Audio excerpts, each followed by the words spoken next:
सुप्रभात प्रिय दोस्तों, चैनल को सब्सक्राइब करें, बेल आइकन को प्रेस करें और उसे ऑल पे करें ताकि सभी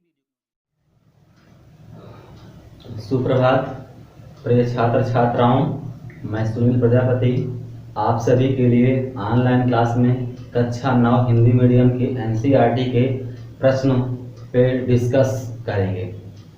तो आइए आज स्टार्ट करते हैं। मेरी यह क्लास कंटिन्यू चलती रहती है, एक वीडियो के बाद नेक्स्ट वीडियो आप तक आता रहेगा। आप यदि सब्सक्राइब ना किए हो तो सब्सक्राइब कर लें, लाइक शेयर करके अपनी संख्या बढ़ाते रहें। संख्या बढ़ाते रहेंगे, मैं आपको इसी तरह से रेगुलर आपके लिए जो है एनसीईआरटी के क्वेश्चंस के आंसर आप तक हम डिस्कस करते रहेंगे। तो आइए स्टार्ट करते हैं प्रिय बच्चों। देखिए सबसे पहले लिखा हुआ है, क्या आप ऐसे दो अंगकों का नाम बता सकते हैं जिनमें अपना आनुवंशिक पदार्थ होता है। तो क्या पूछ रहा है बेटा, आनुवंशिक पदार्थ, और किसमें पाया जाएगा, अंगकों में, दो अंगकों के नाम। ठीक है, तो आपको हमें पता है कि चाहे एनिमल सेल्स हो चाहे प्लांट सेल हो, ठीक है, इनके अंदर बहुत से सेल ऑर्गेनेल या कोशिका अंगक पाए जाते हैं, जैसे ribosome, lysosome, mitochondria, Golgi body, endoplasmic reticulum, ठीक है ना, वैक्यूल, प्लास्टिड्स, ठीक है ना, ये सारे क्या होते हैं, कोशिकाओं में पाए जाने वाले कोशिका अंगक होते हैं। तो हमसे पूछ रहा है कि जो कोशिका के अंदर ऐसे दो अंगक के नाम बताना है जिनमें अपना उनका स्वयं का आनुवंशिक पदार्थ या जेनेटिक मटेरियल्स होता है। तो सबसे पहले बेटा मैं आपको आंसर बता दूं कि पहला दो का अंगकों के नाम पूछा है, तो फर्स्ट अंगक का नाम है माइटोकॉन्ड्रिया। क्या नाम है, माइटोकॉन्ड्रिया। याद रखिएगा बेटा, फर्स्ट अंगक का क्या नाम है, माइटोकॉन्ड्रिया। तो बेटा ये एक ऐसा ऑर्गेनेल्स है जिसमें अपने स्वयं का आनुवंशिक पदार्थ पाया जाता है। और इसके बाद में आप दूसरा देख सकते हैं, हरित लवक, क्लोरोप्लास्ट या प्लास्टिड्स। तो दूसरा क्या है, हरित लवक या क्लोरोप्लास्ट या प्लास्टिड्स। तो ध्यान दीजिएगा बेटा, बहुत इंपॉर्टेंट क्वेश्चंस है, ये कंपटीशन में पूछा जाता है। बहुत अच्छे हाई लेवल जो जितने भी एग्जाम्स होते हैं वहां पे पूछ लिया जाता है, ये कोशिकाओं के ऐसे ऑर्गन या अंगक का नाम बताइए जिसमें अपना स्वयं का आनुवंशिक पदार्थ होता है। चार ऑप्शन दे दिया, राइबोसोम, गोल्गी बॉडी, माइटोकॉन्ड्रिया, इनमें से कोई नहीं। मालूम चला कि आप गए काम से। तो इसलिए बेटा क्लास 9th में भी इतने इंपॉर्टेंट क्वेश्चन आपके सामने हैं कि ऐसे दो अंगकों के नाम बताना है जिनमें अपना आनुवंशिक पदार्थ होता है। तो उसको हम क्या कहते हैं, माइटोकॉन्ड्रिया और क्लोरोप्लास्ट कहते हैं। ध्यान दीजिए बच्चों, यदि किसी कोशिका का संगठन किसी भौतिक या रासायनिक प्रभाव के कारण नष्ट हो जाता है तो क्या होगा। ठीक है बच्चों, आप ही बताइए, हम हैं, आप हैं, किससे मिलके बने हुए हैं, कोशिकाओं से मिलकर के बने हैं ना। और इन कोशिकाओं का अपना क्या होता है बेटा, जैविक संगठन होता है। कोशिकाओं का अपना जैविक संगठन होता है, फिजिकल और केमिकल। तो बेटा जब तक ये फिजिकल और केमिकल जैविक संगठन हैं, ये एक दूसरे से बैलेंस में हैं, तभी तक कोशिकाएं जीवित रहती हैं। अन्यथा फिर आप कह देते हैं अरे ये तो मर गया। ठीक, मतलब वो कुछ और नहीं है बल्कि वो ऐसे रासायनिक कंपोजिशन हैं, ऐसे जैविक या बायो कंपोजिशन है जिससे कोशिकाएं एक्टिव रहती हैं, सारी क्रियाकलाप करती रहती हैं। ठीक है, तो आप ये बता सकते हैं कि कोशिका जीवन की सबसे महत्वपूर्ण क्रियात्मक एवं संरचनात्मक इकाई होती है। ठीक बच्चों, पहला आंसर आपका यही होना चाहिए। बता रहे हैं ना मैं आपको, इतने से आप समझ गए होंगे।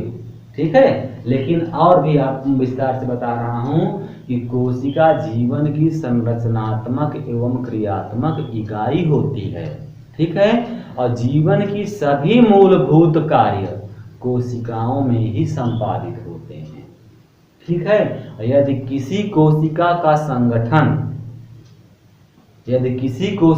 संगठन भौतिक अथवा रासायनिक प्रभाव के कारण नष्ट हो जाए तो कोशिका के जीवन के लिए कार्य करने की क्षमता समाप्त हो जाती है। ठीक है, और यह जीवन के लिए बहुत ही सुरक्षात्मक अनुरक्षण का कार्य, सुरक्षात्मक जैसे पोषण, श्वसन, वहन, उत्सर्जन ये आदि नहीं कर पाएगा।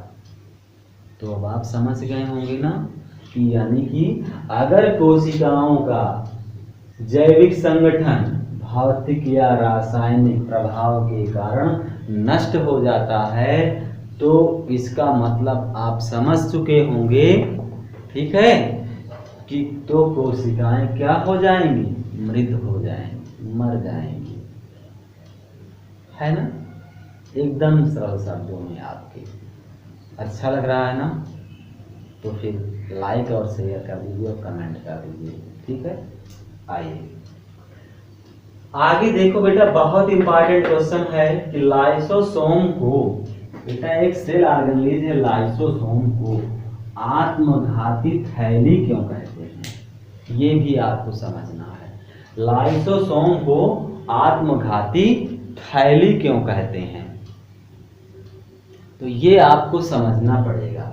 ठीक है, कि पहली चीज तो लाइसोसोम क्या है, सेल में अंदर पाया जाने वाला कोशिका अंगक है। ठीक है, कहाँ पाया जाता है लाइसोसोम, कोशिकाओं के अंदर पाया जाता है। ठीक है, अच्छा किस तरह की कोशिकाएं, एनिमल सेल्स में। ठीक है, ये भी बहुत बड़ी चीज है, आपको ध्यान रखना है। लाइसोसोम एनिमल सेल्स में, ठीक है ना, प्लांट सेल्स में नहीं होते हैं। ठीक है ना, रेयरली बात अलग है, लेकिन प्लांट सेल में ये एब्सेंट ही होते हैं। तो बेटा कोशिकीय मेटाबॉलिज्म, सेलुलर मेटाबॉलिज्म में व्यवधान के कारण जब कोशिका क्षतिग्रस्त हो जाए, जो हमारे मेटाबॉलिक एक्टिविटीज वगैरह चलती है ना, उपचय और अपचय की क्रियाएं, उपापचय में आप पढ़ते हैं ना कि उपचय और अपचय ये दो प्रोसेस होती हैं। ठीक है, तो जब किसी कारण से कोशिकाओं में व्यवधान के कारण कोई कोशिका क्षतिग्रस्त हो जाए या मृत हो जाए तो लाइसोसोम क्या होते हैं, फट जाते हैं। जब लाइसोसोम फट जाते हैं तो इनके शक्तिशाली जो एंजाइम होते हैं, लाइसोसोम के अंदर जो पावरफुल एंजाइम होते हैं, अपनी ही कोशिकाओं को क्या करते हैं, डाइजेस्ट कर देते हैं, पचा देते हैं। इसलिए लाइसोसोम को आत्मघाती थैली कहा गया है या सुसाइडल बैग्स कहा गया है। बात समझ गए। लाइसोसोम के अंदर क्या होते हैं, बहुत पावरफुल एंजाइम होते हैं, और जो किसी कारणवश अगर कोशिकीय मेटाबॉलिज्म, कोशिकीय उपापचय में व्यवधान के कारण कोई कोशिका क्षतिग्रस्त हो जाए या मृत हो जाए तो लाइसोसोम फट जाते हैं, और लाइसोसोम के अंदर भरा हुआ पावरफुल एंजाइम, ठीक है, अपनी ही कोशिकाओं को डाइजेस्ट कर देता है। इसलिए इसको हम कहते हैं, क्या कहते हैं, लाइसोसोम को आत्मघाती थैली या सुसाइडल बैग्स। और भी यदि आप समझना चाहें तो नॉर्मली आप देख सकते हैं कि लाइसोसोम में शक्तिशाली जल अवघटनीय एंजाइम्स होते हैं। ठीक है, जो सभी कार्बनिक पदार्थों को पचाने में सहायक होते हैं। ठीक है ना, एक प्रश्न आपको यहाँ से भी मिलेगा। किस तरह के एंजाइम, हाइड्रोलिटिक एंजाइम या जल अपघटित एंजाइम किसमें पाए जा रहे हैं? लाइसोसोम में पाए जाते हैं। ठीक है ना, और ये ऑर्गेनिक पदार्थों को पचाने में मदद करते हैं। ठीक है, यदि पूर्ण क्षतिग्रस्त या मृत कोशिकाओं को नष्ट करने की आवश्यकता हो तो वे अपने झिल्ली से क्या होते हैं, तोड़ करके एक ही बार में जैसे ही बाहर निकलते हैं तो अपने उस पावरफुल एंजाइम को मुक्त कर देते हैं और इस क्रिया में वो स्वयं भी नष्ट हो जाते हैं। बात समझ गए बेटा? समझ गए? ये कितना ऊंची चीज़ है, आपको भी समझना पड़ेगा। यानी कि विवश मत करना किसी को भी। ठीक है ना, आप स्टूडेंट्स हो, आप भी अपने घर में आप देखते हो आपके फादर मदर, हाँ, भाई बहन जो भी हैं, आप कभी कभी किसी चीज़ के लिए बहुत जिद कर देते हो, तो आप जिद मत करना, क्योंकि आप जब जिद कर देते हो ना तभी उस समय वो सब कुछ छोड़ देते हैं। आप जाओ, जिसके लिए जिद कर रहे हो जाओ, कर लो जो करना है। ठीक है ना, जो लेना है ले लो, तो उससे नुकसान हो जाता है। यही हमारे बॉडी के अंदर, यही हमारे कोशिकाओं के अंदर भी ऐसी सेल्स होती हैं। ठीक है ना, जो अगर किसी कारणवश हमारी जितनी भी एक्टिविटी चल रही है, किसी व्यवधान के कारण अगर वो क्षतिग्रस्त हो जाए तो वो फट करके अपना जो पावरफुल एंजाइम होता है ना वो बाहर छोड़ देती हैं और जिससे स्वयं की और भी जो सेल्स होती हैं वो डाइजेस्ट हो जाती हैं, मर जाती हैं। ठीक है ना, इसलिए इसको कहते हैं आत्मघाती फैली। बहुत इंपॉर्टेंट है, लाइसोसोम को कहा गया है, ध्यान दीजिएगा। आप बेटा ध्यान देते हैं प्रश्न, कोशिका के अंदर प्रोटीन का संश्लेषण, बहुत इंपॉर्टेंट है बेटा। कोशिका के अंदर प्रोटीन का संश्लेषण कहाँ होता है? तो कोशिका के अंदर प्रोटीन का संश्लेषण कहाँ होता है, तो ये आपको बताना है कि कोशिका के अंदर प्रोटीन का संश्लेषण, कोशिकाओं के अंदर कोशिका अंग पाए जाते हैं और उसमें राइबोसोम होता है, और राइबोसोम एक ऐसा सेल ऑर्गेनेल है जो प्रोटीन्स का निर्माण करता है। आप समझ सकते हैं बेटा। कोशिकाएं आप अगर देखें, आपका ब्लड वो तो आप एक बूंद निकाल लिया तो आपको लिक्विड लगता ही है, लेकिन जब उसको माइक्रोस्कोप में देखते हैं ना तो बहुत टाइप की सेल्स उसमें दिखाई देती हैं। तभी तो आपकी जांच हो पाती है ब्लड से कि कौन सा रोग या कौन सा डिजीज है, किससे आप परेशान हो सकते हैं। ठीक है ना, तभी आपको ये सब मालूम चल पाएगा। तो इस तरीके से आपको समझ लेना चाहिएगा कि कोशिका के अंदर प्रोटीन का संश्लेषण कहाँ होता है, तो कोशिका के अंदर प्रोटीन का संश्लेषण राइबोसोम की सेल्स में होता है। ठीक है, अब बात आती है कि जो राइबोसोम्स होते हैं, यदि जो राइबोसोम्स होते हैं तो राइबोसोम का निर्माण कहाँ होता होगा, तो न्यूक्लियोलस में होता है, केंद्रिका में होता है। तो प्रश्न का करेक्ट आंसर क्या होगा, कोशिका के अंदर प्रोटीन का संश्लेषण कहाँ होता है, तो राइबोसोम कोशिका अंदर के अंदर होता है, यानी कि राइबोसोम ही प्रोटीन का संश्लेषण करता है। ठीक है, आइए अगला देखते हैं, पादप कोशिकाओं। देखिए बेटा, ये कौन सी सेल्स हैं, प्लांट सेल्स हैं, और ये कौन सी है, एनिमल सेल्स हैं। दो टाइप की सेल्स हैं आपके सामने। ठीक है, अब ये दोनों टाइप की सेल्स को आपको समझना है कि सबसे पहले कि प्लांट सेल्स, सबसे पहले आपको यही समझना है कि प्लांट सेल्स का स्ट्रक्चर कैसे होता है। ठीक है, तो जब आप प्लांट सेल्स का स्ट्रक्चर समझ लेंगे तो मैं आपको यहाँ पर डायग्राम बना करके दिखा देता हूँ। ठीक है, प्लांट सेल्स का स्ट्रक्चर बना करके मैं आपको दिखा देता हूँ, तो आप देख लीजिएगा।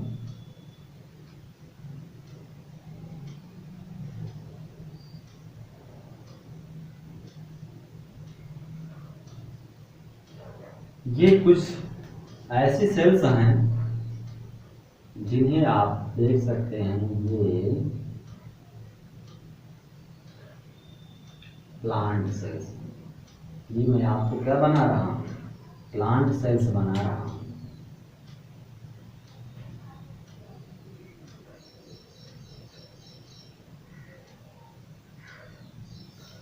ठीक है। तो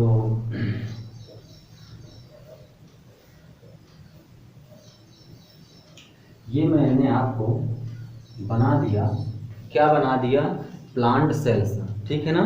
और इस प्लांट सेल्स को आप देख सकते हैं, इस पे कुछ ऐसे ऐसे जो है छिद्र होते हैं, ठीक है ना। ये तो अब आप ध्यान दे सकते हैं, इसकी बीच सेंटर पे एक क्या पाया जाता है, न्यूक्लियस पाया जाता है। और वह न्यूक्लियस, ठीक है, कैसे होता है, डबल मेम्ब्रेनस होता है, ये डबल मेम्ब्रेनस होता है। और यहाँ पे आप देख सकते हैं एक बड़ी सी वैक्यूल पाई जाती है, ठीक है। अब यहीं पर से आप समझ सकते हैं, ठीक है, कि यहाँ पर से एंडोप्लाज्मिक रेटिकुलम होती है,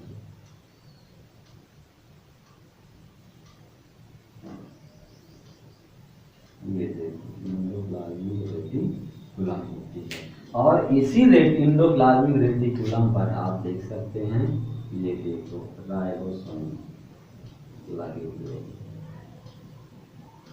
ठीक है। इसी एंडोप्लाज्मिक रेटिकुलम पे राइबोसोम्स लगे हुए हैं। अब आप देखिए बेटा, यहाँ पे एक स्ट्रक्चर ऐसे होता है जिसे आपने देखा होगा, जिसे आप क्लोरोप्लास्ट कहते हैं। यहाँ पे आपने देखा होगा कि एक डबल मेम्ब्रेनस स्ट्रक्चर होता है जिसे आप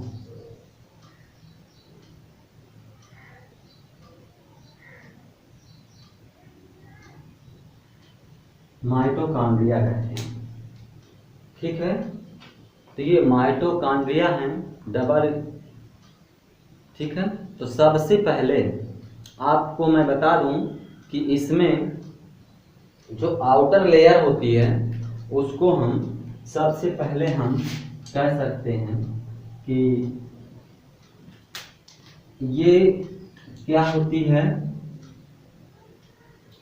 कोशिका भित्ति, ध्यान दीजिएगा, कोशिका भित्ति, ठीक है। और उसके बाद में जिसे सेल वॉल कहते हैं, ठीक है ना। अब सेल वॉल के बाद आप देख सकते हैं कोशिका झिल्ली, कोशिका झिल्ली होती है, ठीक है। अब यहीं पर आप देख सकते हैं कुछ कोशिकाओं के नाम हम आपको बता देते हैं, जैसे कि यहाँ पे है प्लास्टिड्स, मीन्स लावा, इसको हम कहते हैं केंद्रक, ये केंद्रक होते हैं। इसको हम कहते हैं एंडोप्लाज्मिक रेटिकुलम, और ये है राइबोसोम, राइबोसोम, इसका नाम है माइटोकॉन्ड्रिया,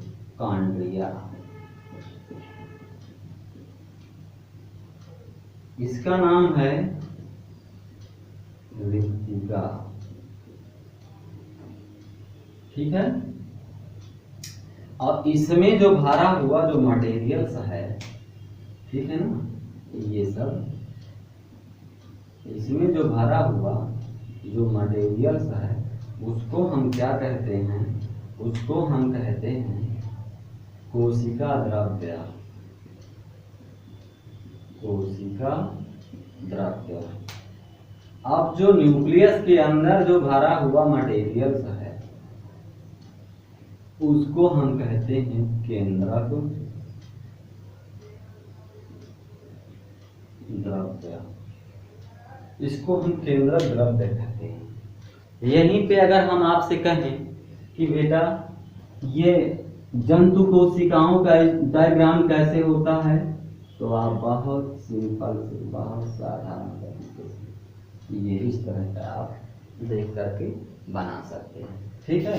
इसके डायग्राम में और इसके डायग्राम में आप देख सकते हैं थोड़ा सा अंतर है। ये हमने बना दिया न्यूक्लियस, ठीक है, और इसमें वैक्यूल्स होते भी हैं तो बहुत छोटे होते हैं, ठीक है। और वैक्यूल्स के साथ साथ इसमें मैं यहीं पर से आपको बना देता हूं एंडोप्लाज्मिक रेटिकुलम। ये एंडोप्लाज्मिक रेटिकुलम है, ठीक है। ये इससे न्यूक्लियस से अटैच एंडोप्लाज्मिक रेटिकुलम है, ठीक है। और इसी से भी संबंधित आप देख सकते हैं कि यहाँ पे एक छोटा सा स्ट्रक्चर होता है जिसे हम क्या कहते हैं, सेंट्रोसोम कहते हैं, ठीक है। और सेंट्रोसोम और इसी के आसपास ही आप एक स्ट्रक्चर और देख सकते हैं जिसे हम क्या कह सकते हैं, जिसे हम कह सकते हैं ये लाइसोसोम, ठीक है। और इसमें माइटोकॉन्ड्रिया, ये माइटोकॉन्ड्रिया हमने देख लिया, ठीक है। माइटोकॉन्ड्रिया है, गाल्जी बॉडी है, ठीक है। अब रही बात, कुछ ऐसे स्ट्रक्चर्स होते हैं, ठीक है ना, जिसे हम क्या कहते हैं, गाल्जी बॉडी कहते हैं, ठीक है। तो गाल्जी बॉडी, एंडोप्लाज्मिक रेटिकुलम, तो ये सारी चीज़ें अभी आपने इन सब में देखा और पहचाना। तो मैं शॉर्टकट में आपको इसको थोड़ा सा बता देता हूँ कि ये तो होता है केंद्रक, ये होता है तारक, काय, ये होता है एंडोप्लाज्मिक रेटिकुलम, ये होता है राइबोसोम, इस पे लगे हुए हैं, ठीक है। तो इसको हम कह सकते हैं ये राइबोसोम है। ये क्या है, गाल्जी काय है, गाल्जी काय। इसको हम क्या कह सकते हैं, ये माइटोकॉन्ड्रिया, ठीक है। और इसको हम क्या कह सकते हैं, लाइसोसोम, ठीक है। तो इस तरह से आप इन दोनों के डायग्राम में आप डिफरेंस देख सकते हैं। सिर्फ आपको डिफरेंस ये से देखना है कि इसमें और इसमें क्या है, सेल मेम्ब्रेन, कोशिका झिल्ली, कोशिका झिल्ली। तो यहाँ पे आप ध्यान दीजिए दोनों के डिफरेंस में। सबसे पहले तो देखिए यहाँ पे प्लांट सेल में सेल वॉल पाई जाती है और एनिमल सेल में सेल वॉल एब्सेंट होती है, ठीक है। दूसरा देखिएगा, इसमें लवक पाया जाता है और इसमें एब्सेंट होती है, ठीक है। इसमें सेल वॉल भी एब्सेंट होती है। और ध्यान दीजिएगा, इसमें सेंट्रोसोम पाया जाता है लेकिन इसमें एब्सेंट होती है। इसमें आप देख सकते हैं लाइसोसोम पाए जाते हैं लेकिन इसमें क्या है, एब्सेंट होती हैं, ठीक है। तो इस तरीके से कुछ डिफरेंसेस हैं जो आपको देखना है। इसमें जो वैक्यूल्स है वो बहुत बड़ा पाया जा रहा है, इसमें वैक्यूल्स बहुत बड़ा पाया जा रहा है, इसमें वैक्यूल बहुत छोटा साइज का होता है, ठीक है। तो इस तरह से आप पादप कोशिकाओं और जंतु कोशिकाओं में आप तुलना करके इस डायग्राम की सहायता से आप बता सकते हैं, ठीक है, कि दोनों में तुलना हम कैसे करें। तो इसमें देख रहे हैं ना कितनी लेयर्स होती हैं, क्या क्या हैं। तो इस तरह से आप देख सकते हैं कि ये सब एक फिलामेंटस के द्वारा जुड़े हुए हैं, ये प्लाज्मोडेस्माटा के माध्यम से, ठीक है ना। और इसमें केवल एक सेल मेम्ब्रेन पाई जाती है, इसमें आउटर सेल वॉल पाए जाते हैं, इसमें केवल सेल मेम्ब्रेन होती है, ठीक है ना। यही डिफरेंस है दोनों एनिमल सेल्स में और प्लांट सेल में, ठीक बच्चों। तो यहीं तक, नेक्स्ट वीडियो में आपसे मिलते हैं। Thank you so much, love you all.